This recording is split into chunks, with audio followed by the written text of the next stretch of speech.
Bom dia, irmãos. Eu não sei vocês, mas eu já fui chacoalhado hoje nesse culto.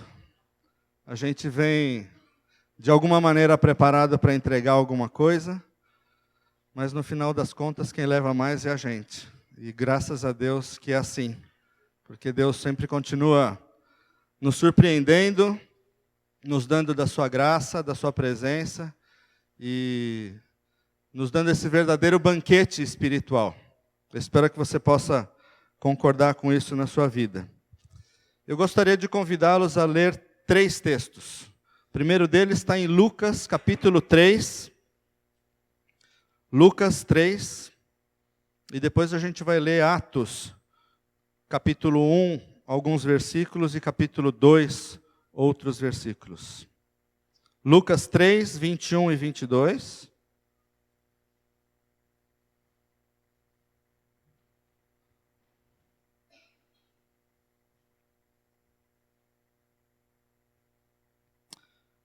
Quem achou, fala amém. Quem não achou, fala misericórdia. Amém, amém. Se você percebe que tem alguém do seu lado sem Bíblia, pode se arrastar aí no banco e dar uma compartilhada, que às vezes tem gente que não tem Bíblia, não tem tablet, nada, né? Ou se é o seu caso, que eu tenho praticamente a Bíblia de cor, aí não precisa, né? Brincadeira, hein? Vamos lá. Lucas capítulo 3, versículos 21 e 22, fala sobre o batismo de Jesus. Quando todo o povo estava sendo batizado, também Jesus o foi. E enquanto ele estava orando, o céu se abriu, e o Espírito Santo desceu sobre ele em forma corpórea, como pomba.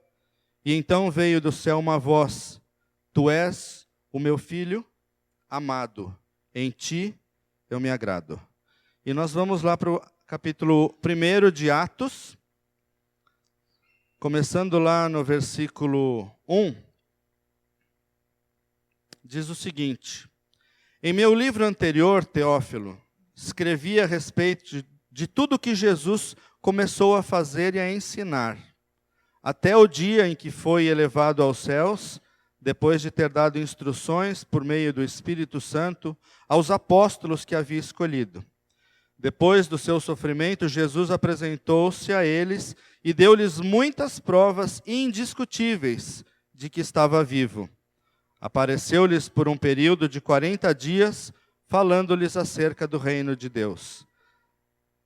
Certa ocasião, enquanto comia com eles, deu-lhes esta ordem: Não saiam de Jerusalém, mas esperem pela promessa de meu Pai, da qual lhes falei.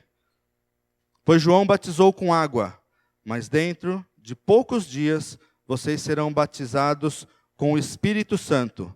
O versículo 8 diz: Mas receberão poder quando o Espírito Santo descer sobre vocês, e serão minhas testemunhas em Jerusalém, em toda a Judéia e Samaria e até os confins da terra. E pulando para o capítulo 2, chegando o dia de Pentecoste, estavam todos reunidos num só lugar.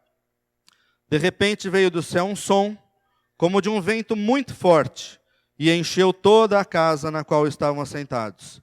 E viram o que parecia línguas de fogo, que se separaram e pousaram sobre cada um deles. Todos ficaram cheios do Espírito Santo e começaram a falar noutras línguas, conforme o Espírito os capacitava. Amado Deus, obrigado por este dia e obrigado pela tua palavra. Nós não cansamos de te agradecer por termos a liberdade no Brasil de abrir a tua palavra, de proclamá-la, de declarar a todos os ventos, em todos os lados, de que tu és Senhor.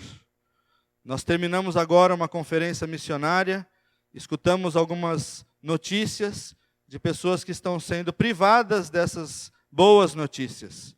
E nós oramos por eles agora, para que de alguma maneira a tua palavra chegue e que ela traga salvação, que ela traga luz, que ela traga restauração. E nós queremos agora orar também, agradecendo pelo Espírito Santo que inspirou esta palavra e pedindo para que o mesmo Espírito Santo inspire a nossa vida abra o nosso entendimento e faça das nossas vidas aquilo que está dentro dos teus propósitos para nós, para que nós possamos viver uma vida que espelhe a tua graça e que agrade ao Senhor dos Senhores. Muito obrigado. E que as palavras da minha boca e o meditar do meu coração, como diz o salmista, sejam agradáveis na tua presença, Senhor meu e Redentor meu. Amém. E todos ficaram cheios do Espírito Santo. Hoje a gente queria tratar um pouquinho sobre essa questão, dentro ainda da nossa proposta de falar sobre Jesus e os diversos aspectos e temas que ele tratou. Nós gostaríamos de tratar hoje um pouco sobre Jesus e o Espírito Santo. E esses textos têm tudo a ver, e quando a gente fala que todos ficaram cheios do Espírito, ficaram habitados pelo Espírito Santo. O Espírito Santo os encheu da sua presença. E eu gostaria de fazer algumas perguntas para a gente poder começar. E a primeira delas é: do que é que você tem enchido a sua vida? O que é que tem enchido a sua mente, o seu coração, as suas ideias? O que é que tem preenchido o seu tempo? Na vida física, a gente consegue fazer muitas vezes o paralelo de que aquilo que eu encho a minha vida tem uma certa consequência. Eu, há muito tempo atrás, uns 20 anos mais ou menos, descobri que eu tinha colesterol um pouquinho alto. Fui fazer um check-up lá na empresa e, na minha juventude, descobri que eu tinha um colesterol um pouquinho alto. E continuo bem jovem, irmãos, bem jovem. Mas aquilo me assustou. E aí o médico começou a fazer aquelas perguntas de praxe, né? Pedro, o que é que você tem comido? Eu falei, olha, se ele se move, eu como, né? Eu já trabalhei na China, já contei para vocês, né? Não, comi cachorro, gato, salamandra, só não comi, acho que rato. Mas não posso perguntar muitas vezes, porque pode ser que eu tenha comido e esqueci de perguntar. Mas nessa época eu comia de tudo, e trabalhava numa área que a gente almoçava fora quase todos os dias, e era picanha, linguicinha, salada passava meio batido, né? E hot dog quando não tinha tempo, cachorro quente, hambúrguer, o que vocês imaginam. Resultado, colesterol alto. Eu cheguei a ter, para quem entende dos números aí, 273 de colesterol. O limite é 200. Hoje, mudou, Márcio? Você está por dentro? Mas 200 está bom, né? Oh, quebra a minha. E aí ele falou, bom, você precisa mudar a tua alimentação. Precisa pôr mais fruta, mais verdura, mais legumes, água. Precisa se mexer um pouquinho, né? Mas para trazer o seu colesterol para algo aceitável. E aí eu comecei a correr, né? Parecia o Forrest Gump, né? Saí correndo mundo afora. Maratona, São Silvestre, corrida de 10 quilômetros. Se precisasse correr de ladrão, corria também. E eu, em 3, 4 meses, deixei o colesterol em 180. Né? E daí aprendi que aquilo que a gente enche a nossa vida física, o resultado é imediatamente notado. E na vida espiritual, irmãos, na nossa vida emocional, é muito parecido. Daquilo que você enche sua vida, a consequência vai ser percebida rapidamente. E quando você responde para você mesmo, não preciso saber, do que é que você tem enchido a tua vida, eu tenho algumas pistas aqui de gente que eu conheço e da minha própria vida, da minha própria experiência. Muita gente tem enchido a sua vida das redes sociais, do Facebook, do Twitter, do Viber e mais um monte de coisas que vocês talvez saibam até mais do que eu. Eu li uma reportagem, na verdade era uma reportagem que falava acerca de uma estatística entre os 10 países mais consumidores de internet do mundo. Adivinha quem ganhou o primeiro lugar? O Brasil ganhou. E assim, disparado na frente. De todos os internautas entrevistados, 51% dos internautas permanecem online durante todo o dia. Não olha do lado não, hein? 21% desses acessam a internet 10 vezes ou mais. É quase não desligar, né? O cara vai 10 vezes. Se ele fica acordado 12 horas, a cada hora ele está lá, né? Então isso dá aí mais de 70% quase que de tempo integral na internet. E aí, nessas redes sociais, a gente sabe que muitas vezes a gente cuida mais da vida dos outros do que da nossa mesmo, né? Às vezes a gente sabe mais da vida do outro que o próprio outro. E aí, não sobra tempo para Deus. Outra coisa que tem ocupado bastante o nosso tempo, nossos dias, nossa vida, é a própria televisão. Com tudo que vocês imaginam. Programa de auditório, novela, filme, seja lá o que for. E aí a gente começa a ver algumas coisas meio sórdidas, né? Na programação. Ideias e filosofias que relativizam, por exemplo, o que é pecado. Pecado, até uma palavra hostilizada, rechaçada, deixada para a terceira, quarta ou quinta prioridade. Mas a gente vê nesses filmes, novelas, por exemplo, traição como algo normal. Às vezes a gente até se vê torcendo para quem está traindo, para não ser pego. A gente vê normalmente relações sexuais extraconjugais como normal. Sexo antes do casamento mais normal ainda. Traições das mais comuns, corrupção. A realidade imitando a ficção e a ficção a realidade. E, na verdade, nós estamos jogando lixo para dentro de nós, entulho, e isso uma hora vai estourar. Igual o meu colesterol. Uma hora ia estourar. Outra coisa que tem ocupado a nossa vida, nosso tempo, e que é até nobre, mas que a gente não se dá conta da medida em que isso ocupa, é o nosso trabalho. Trabalho é algo nobre. Poxa, o trabalhador. Mas quando isso entra num desequilíbrio com relação ao tempo que eu ocupo para as outras coisas, a gente vira workaholic. É o doente por trabalho. Eu já fui. E preciso me vigiar com bastante frequência com relação a isso. Porque não é televisão, não estou perdendo o meu tempo, não é internet, mas é algo que tem ocupado o meu dia, o meu tempo, a minha vida e a minha prioridade. Literatura em geral, né? Tem gente que gosta de ler muito, mas também acaba lendo lixo. E tudo isso, como na nossa saúde, como eu disse para vocês, acaba ocupando o nosso ser, ocupando o nosso tempo, nosso coração, nossa mente, e a nossa boca fala daquilo que o que está cheio? O coração. Então a gente começa, parece que, entender um pouquinho que a gente precisa se ocupar de outras coisas. E a conversa nossa aqui é se ocupar do quê? O que é que vai encher a minha vida? O que é que vai encher o meu ser? E qual é a proposta que Deus tem para nós? E como a gente fala, espiritualmente, a gente também pode se encher de boas ou más coisas, de bons ou maus conteúdos. E hoje o tema, como eu falei, é Jesus e o Espírito Santo. E entender essa relação, que a gente leu também alguns versículos aqui, do Espírito Santo enchendo as nossas vidas, ocupando espaço nas nossas vidas, e o que isso pode acarretar para a nossa saúde espiritual, para o corpo de Cristo, mas primeiramente para mim como indivíduo, para mim como ser. Mas antes de entrar nisso, eu também queria lançar uma pergunta, e ela é o seguinte: quem é o Espírito Santo?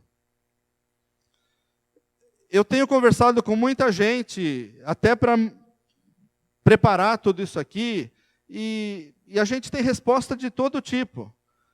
E a gente também acaba muitas vezes se confundindo ao ler a palavra de Deus, porque ela fala de tantos aspectos do Espírito Santo, que às vezes a gente fica também um pouco perdido. Mas ela fala que o Espírito Santo é uma das 3 pessoas da Trindade. E eu não quis falar que é a terceira, porque senão fica por último lugar de novo. E é outra coisa que a gente tem feito, a gente tem marginalizado a figura do Espírito Santo na nossa vida. Então o Espírito Santo é uma das 3 pessoas da Trindade. E nós não vamos falar sobre Trindade hoje, mas ponha isso na cabeça. E se ele é uma das pessoas da Trindade, ele é Deus. Tá claro? E a gente vai trabalhar um pouco sobre isso. E muito se fala sobre Deus Pai. E a gente estuda a figura do Pai. Para a nossa cabeça é fácil associar Pai com uma pessoa. E a gente também tem mais facilidade de entender qual é o papel do Pai na nossa vida. E a gente vai tranquilo. É fácil também falar sobre Deus Filho, que é Jesus Cristo. E tem uma teologia vasta falando sobre Jesus. Nós, inclusive, estamos este ano falando o ano inteiro sobre Jesus, conhecendo mais Jesus.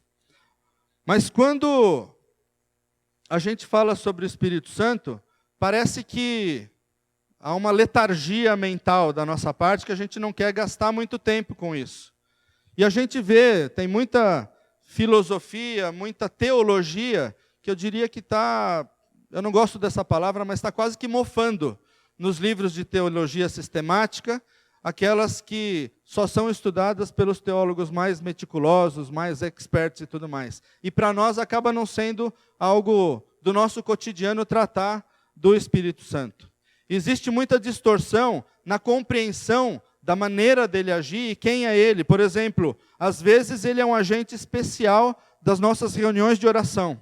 Então, quando você não sabe definir bem, Senhor, manda o teu Espírito, mas você não sabe se é o Espírito que está aqui, ou se Deus manda o Espírito para nos ajudar nas nossas fraquezas. Ora ele transforma isso em energia.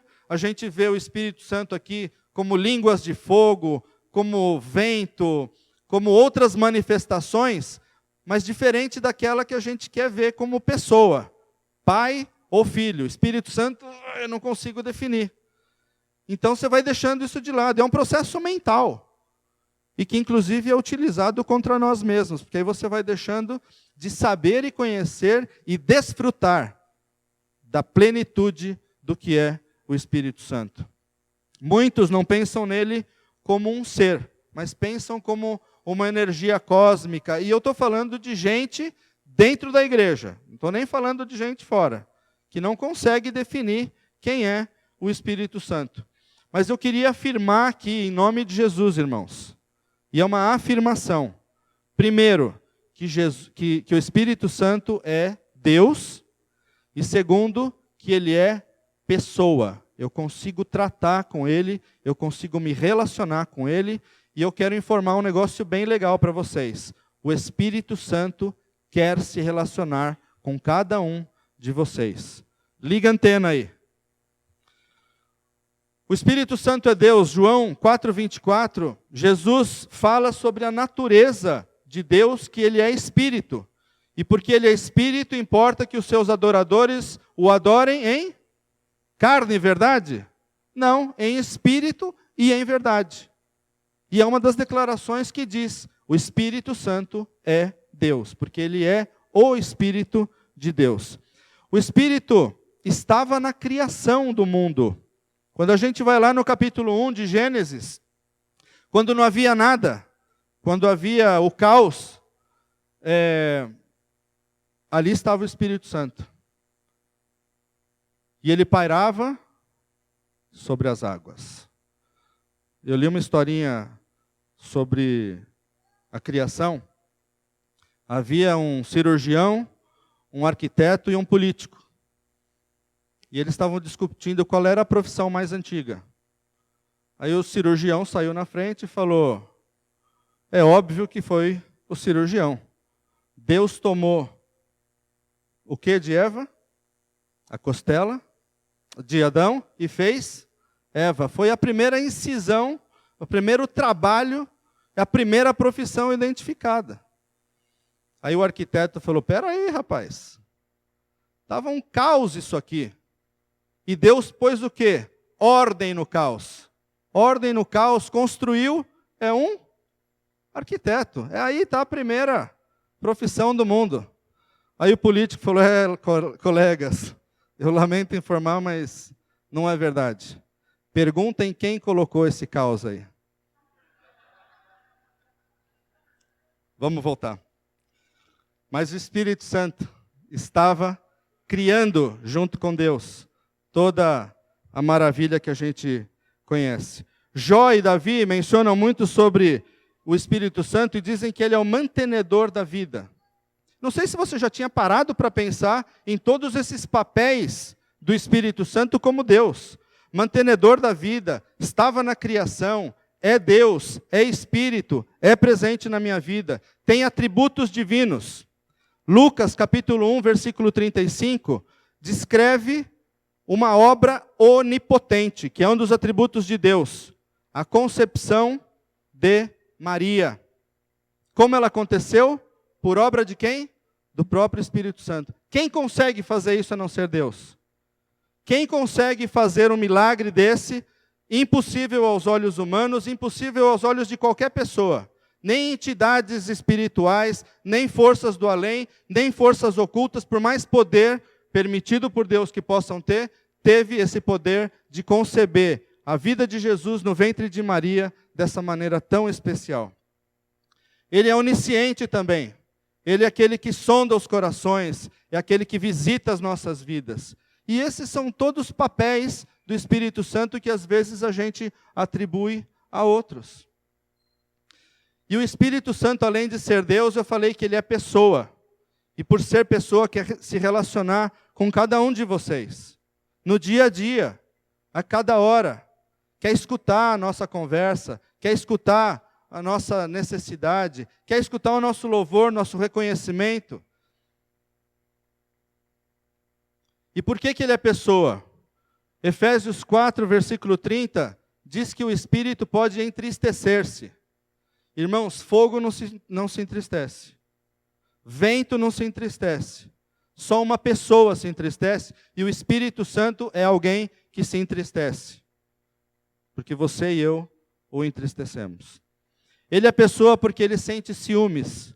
Tiago diz isso no capítulo 4, que o Espírito Santo arde em ciúmes, de ciúmes por nós, pelas nossas vidas. Ele é pessoa porque ele geme de dor. Em Romanos 8 diz que o Espírito de Deus geme por nós com gemidos inexprimíveis. Eu diria que o Espírito Santo é aquele que consegue traduzir a nossa dor, a nossa palavra que às vezes não consegue se traduzir em algo inteligível, o nosso sentimento, a nossa angústia, mesmo a nossa alegria, que muitas vezes a gente não consegue expressar, o Espírito Santo consegue fazer isso com gemidos inexprimíveis, com uma palavra que vai diretamente ao coração de Deus, porque Ele também é Deus. O Espírito Santo nos leva a orar, nos leva a agir, Ele realiza em nós tanto o querer quanto o realizar. Paulo fala muito sobre isso. Ele é capaz de ensinar. No boletim, na capa do boletim que o pastor Rafael escreveu, diz que uma das atribuições do Espírito também é nos ensinar, nos fazer lembrar das coisas, da palavra de Deus. Sabe aquele momento que você está na encruzilhada, sob pressão, tem que tomar uma posição, se sente enfraquecido, não sabe que resposta dar, não sabe que decisão tomar? Essa é a hora que o Espírito Santo oferece a sua mão e diz: eu estou aqui. O que você precisa? Eu preciso de uma palavra. Toma a palavra. Eu preciso de sabedoria para tomar uma decisão. Aqui está Pedro. Aqui está Maria. Aqui está João. Eu estou aqui para ensinar vocês, para trazer à memória de vocês toda a palavra de Deus.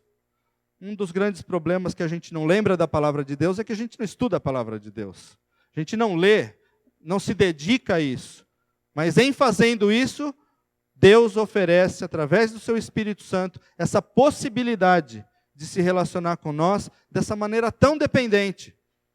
E quantas vezes eu me vi em situações bem complicadas, do dia a dia do trabalho, em família, ou com um amigo, e ter que trazer uma palavra, tomar uma decisão, caminhar ou parar, ir para a direita ou ir para a esquerda. E talvez você esteja passando por isso hoje.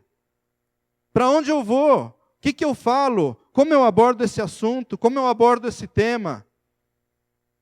O Espírito Santo está aqui, irmão, irmã, se convidando e te convidando a participar disso com você. Ele quer nos ocupar de tal maneira que todo o nosso ser possa ter as ideias de Deus, ter a sabedoria divina. Mas para isso a gente precisa retirar todo esse lixo que a gente tem jogado para dentro do nosso ser, do nosso coração e da nossa mente. É quase como uma transfusão de sangue, mas é uma transfusão espiritual. Por falar em transfusão de sangue, eu também lembrei de uma história. Tinha um homem muito rico e um cara bem sovina, bem pão duro. E o homem rico teve um problema de saúde. E ele precisou de sangue. Aí o sovina falou, bom, sangue é de graça.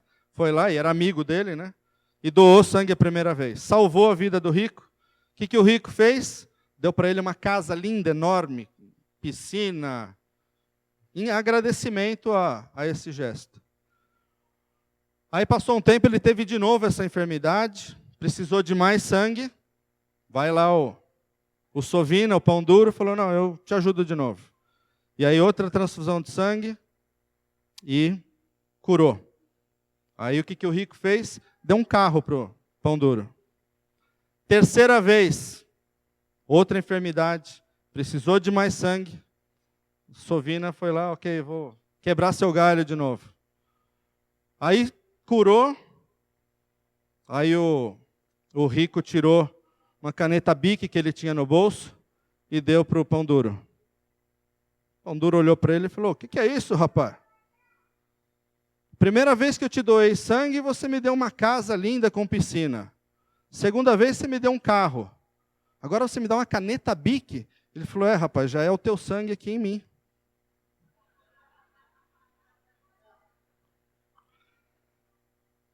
A gente precisa de uma transfusão espiritual, irmãos. A gente precisa de uma vez por todas jogar no lixo, tirar esse sangue ruim, tirar essa espiritualidade cheia de entulho, cheia de desvios de conduta, desvios de entendimento de quem é Deus, e pôr, eu lembro que teve uma época quando a gente era mais jovem, pôr Jesus na veia. A gente precisa do Espírito Santo nas nossas veias espirituais.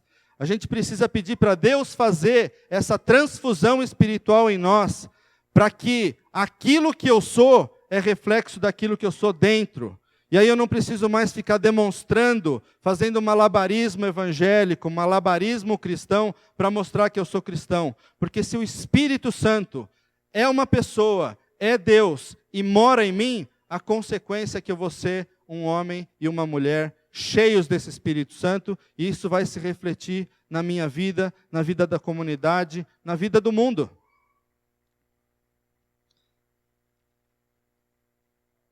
Desde a concepção de Jesus, a gente percebe essa relação intrínseca entre Jesus e o Espírito Santo. Na própria concepção, a gente leu também sobre o batismo de Jesus, que os céus se abrem, e quem desce sobre Jesus? Espírito Santo, ungindo a vida de Jesus, abençoando e falando, olha, estamos juntos. Quando a gente lê os primeiros versículos do capítulo 2 de Atos, quando línguas de fogo pairam e descem sobre cada uma das pessoas que está ali, é o mesmo paralelo. O Espírito Santo está falando assim, eu estou aqui porque a missão é minha também. E eu quero me relacionar com vocês. Eu quero fazer parte da vida de vocês. E aqui foi essa transfusão espiritual pela qual eles já passaram. E olha, nota que interessante. Eles começaram a escutar aquele ruído como se fosse de um vento. E aí essas línguas de fogo se depositaram sobre a cabeça de cada uma das pessoas que estava lá. Sabe o que isso significa? Que a relação com o Espírito Santo é pessoal. Não foi uma língua que apareceu sobre todo mundo, não foi o vento que bateu em todo mundo. Foi a manifestação do Espírito Santo em cada um dos indivíduos que estava lá. E isso pode acontecer na sua vida, isso pode acontecer na minha vida, e isso vai acontecer. Essa individualidade que o Espírito Santo, como pessoa, está oferecendo para nós. Por isso eu afirmo de novo, o Espírito Santo quer se relacionar com cada um de nós. E Ele quer se derramar dessa maneira poderosa. Ele quer limpar o nosso ser. E Ele quer ser Deus de maneira plena, de maneira íntegra e de maneira integral na sua e na minha vida. Estar cheios do Espírito Santo nos traz, como em Jesus, propósito de vida. Eu gosto disso em Jesus. A gente nunca viu Jesus esbaforido chegando atrasado nos lugares, já viu? Nem na morte de Lázaro. As pessoas cobrando dele, se o senhor tivesse chegado antes. E ele na maior calma. Deus tinha a vida dele nas suas mãos, ele tinha propósito na vida. Ele sabia o que ele tinha que fazer, e não tinha nem que adiantar e nem que atrasar. Mas sabe o que é isso? É porque é Deus, e Deus é homem. E o Espírito Santo nos oferece uma possibilidade, uma nuance, de ter isso na nossa vida também. Para a gente jogar fora aquilo que não presta e deixar na nossa vida integralmente, limpidamente, claramente o que é que nós precisamos na nossa vida. Para deixar de ser esbaforido também com um monte de outras coisas. Jesus tinha um senso de propósito. Ele sabia qual era a missão dele. E ele sabia para que ele veio. Você sabe por que você está aqui? Sabe qual é o propósito que Deus tem para a sua vida? Ai, Pedro, ainda não sei. É tempo de descobrir. Hoje é tempo de descobrir. Porque o Espírito Santo quer justamente fazer isso na sua e na minha vida. Para que você possa ter esse senso de propósito, esse senso de utilidade e possa descansar um pouquinho mais na sua vontade e no seu propósito.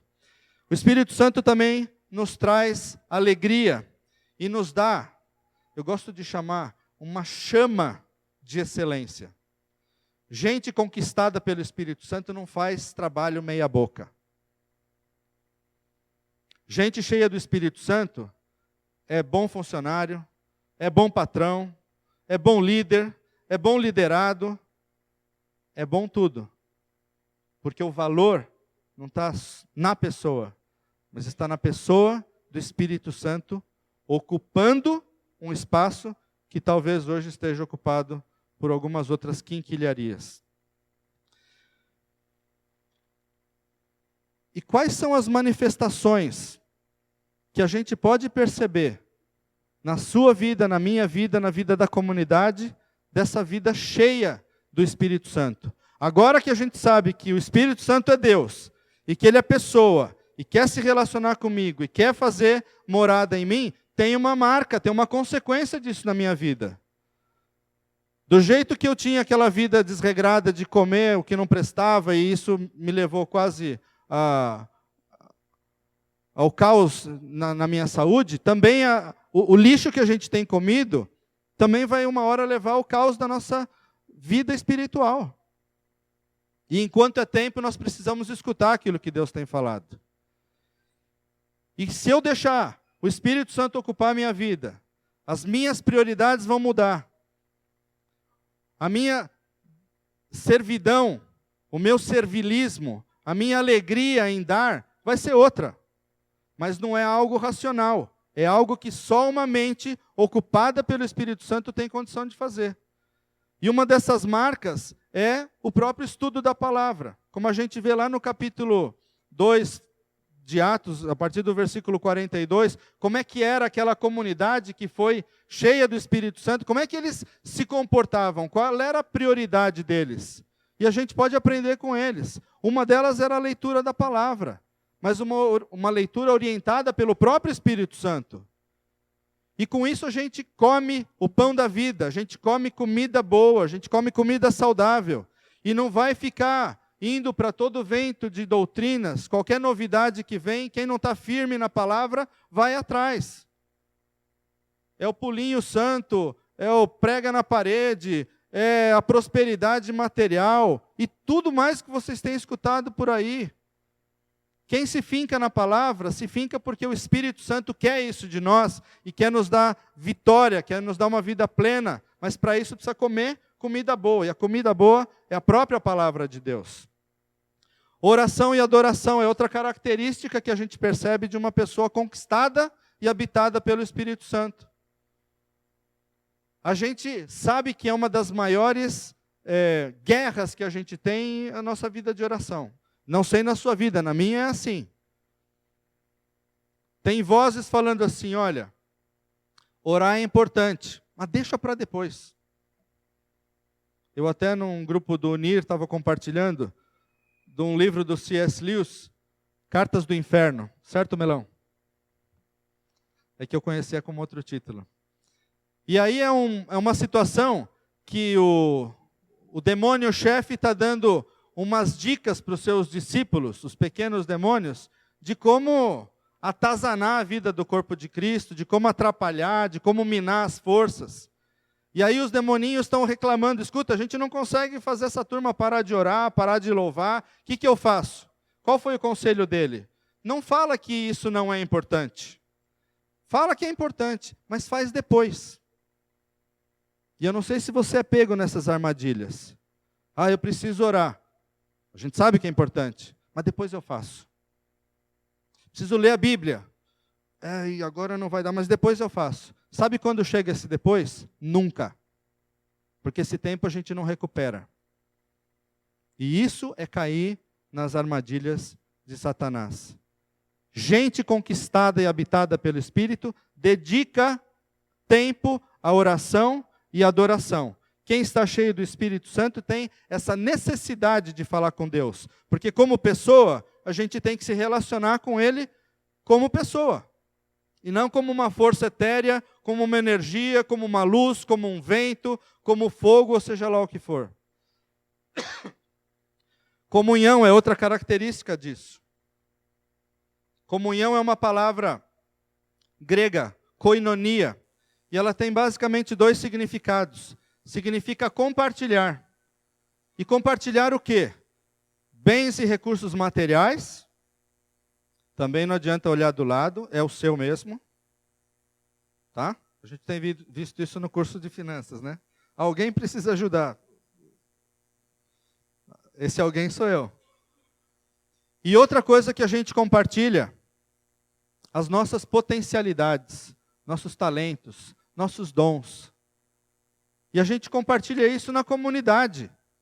Uma comunidade cheia do Espírito Santo, um supre a necessidade do outro. Seja recurso financeiro, seja um dom espiritual, seja um talento natural. Hoje nós tivemos isso mais uma vez.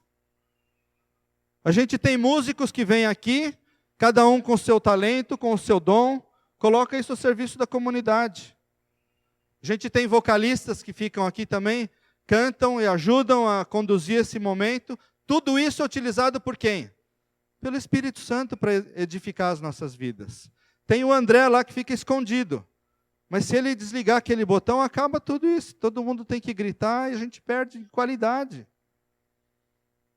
Tem os diáconos, tem os presbíteros. Tem gente que não está aqui porque está orando para que esse culto não seja atacado espiritualmente pelo Senhor das trevas. Moçada, é muita coisa. Mas para isso a gente precisa se dispor nas mãos desse Deus maravilhoso. Qual é a tua facilidade? Qual é o teu dom? Qual é a tua contribuição com aquilo que Deus te deu?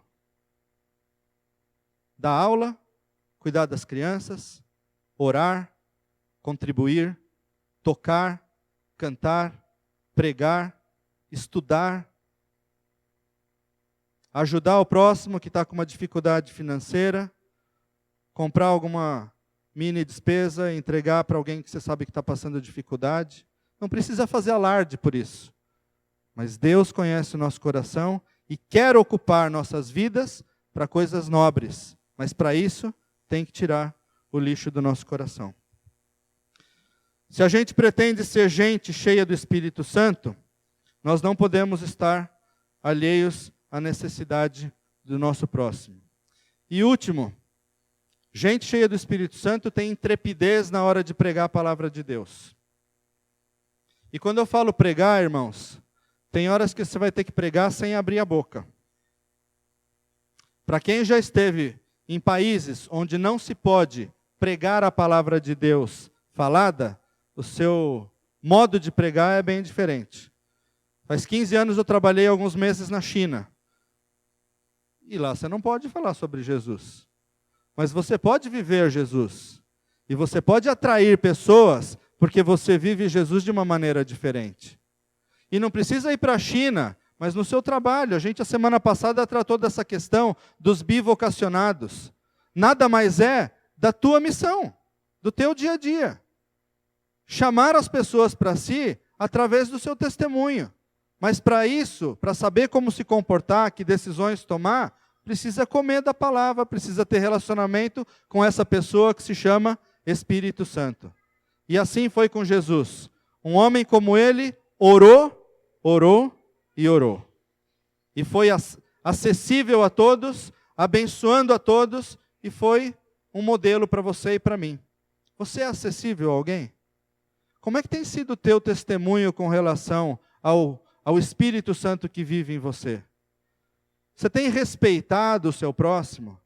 Tem respeitado as pessoas que têm cruzado o teu caminho?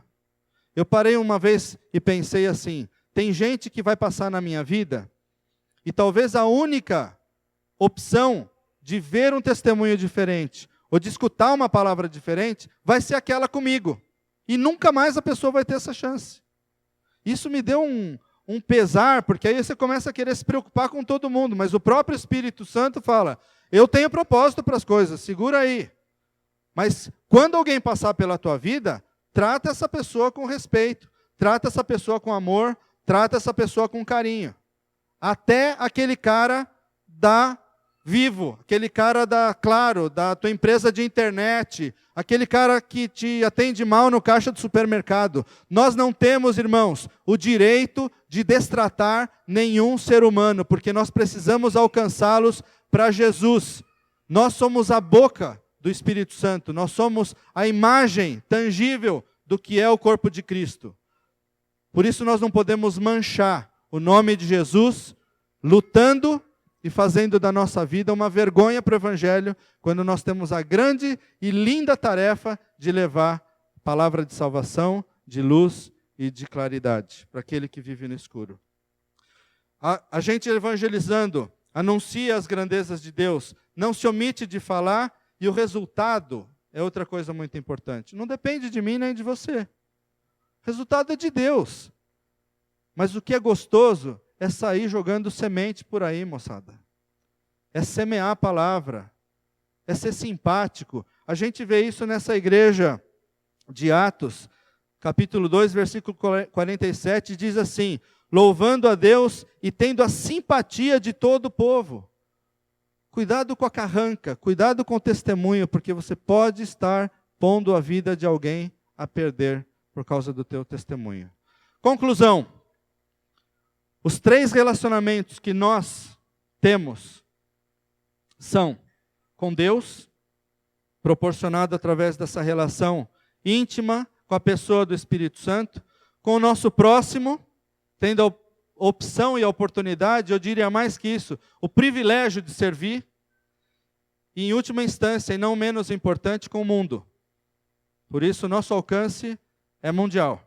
Se você nunca se achou internacional ou mundial, pode se achar, porque o alcance teu no relacionamento com Deus vai desembocar em alguma coisa, em algum canto dessa terra.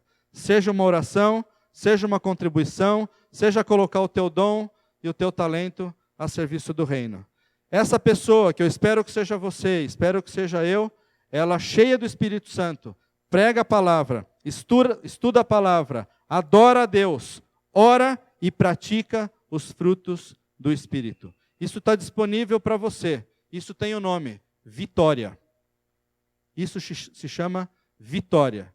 Se você quiser ser habitação de Deus, essa é a grande hora, esse é o grande momento. A palavra diz, se você ouvir a voz de Deus, hoje, responda hoje mesmo, sim a esse chamado. E que a nossa vida possa expressar, como a vida de Jesus, manifestações sobrenaturais de Deus, do Espírito Santo, e que você seja o primeiro a ser agraciado com essa relação pessoal com Deus. E que todo o demais seja bênção, vitória e conquistas para o reino de Deus. Eu espero que Deus faça na sua vida uma chacoalhada e uma nova tomada de decisão. Porque o mundo não precisa de ninguém mais para criticar. O mundo precisa de você e de mim para dar um testemunho de vitória, de graça e de amor. E que assim seja.